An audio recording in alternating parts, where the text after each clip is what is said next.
Naggatod na kami ng liso dito sa Laos kay Uncle Carlos Calaos. Ngayon naka-duty mga probinsya sa Makayaw. Dito lang po maggatod ng liso mga kaprobinsya. Dito may kako ng gato din kasi nagsimpa na siya. Kailangan mo pang sukainan para maalam magiliso na.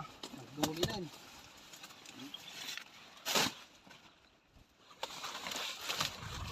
Ito, naggatod, liso.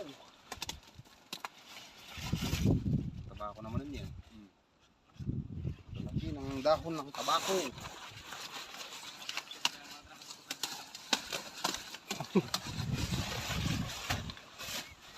Yan, mga probinsyang paggatod. Bukas ng umaga na namin ito hakutin.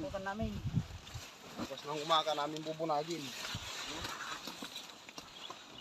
Haba.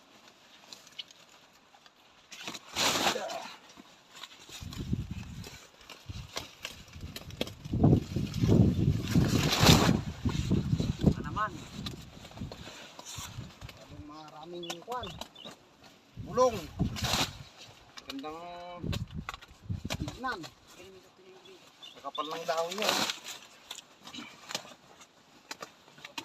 Ano po mga probinsang paggatod ng liso.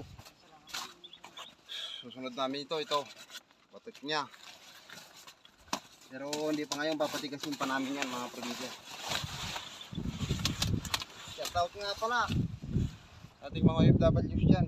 Shoutout kay tatay, ingat ka dyan palagi. Dito naman ako naka-duty. Ganap buhay na naman ako dito sa bukid. Nakitamdan akong pitas ng tabako. Ito tabako ni Uncle Carlos. Napukpog yung batik ko.